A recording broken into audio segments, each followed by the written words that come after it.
Désiré, Clémentine et la petite Maoula sont des personnes en situation de handicap. C'est à leur honneur qu'a été organisée cette cérémonie à l'occasion de la Journée mondiale des personnes en situation de handicap. Une journée célébrée tous les 3 décembre. Elle vise à mener les réflexions dans le but de les aider à améliorer leur mobilité physique de façon confortable et sans douleur. Je n'étais pas tellement malade. Un matin, je me suis levée, j'ai dit que j'ai mal au ventre. Donc je disais à mes enfants que j'ai des douleurs de ventre. Donc dans sa douleur, je suis rentrée dans le coma.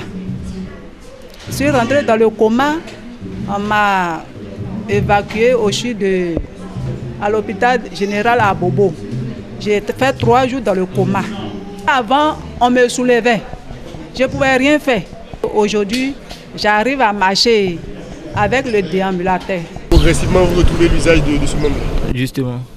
Qu'est-ce que vous pensez de la célébration de la Journée mondiale des personnes en situation de handicap? Bon, ça nous permet vraiment de ne pas être complexé. Voilà. Et puis bon, je crois que réellement, on peut retrouver la santé comme auparavant. Cette cérémonie est aussi l'occasion de faire le point sur les conditions de vie des personnes en situation de handicap en Côte d'Ivoire et d'envisager les actions à mener dans le futur pour leur épanouissement dans la société.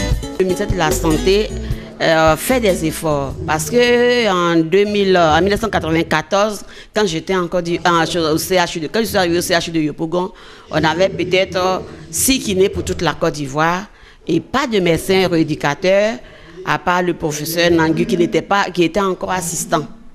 Maintenant, on a au moins 5 ou 6 médecins rééducateurs. On a plus d'une cinquantaine de kinés qui sont répartis sur toute la Côte d'Ivoire. Donc je dis que vraiment, ça a commencé à prendre forme.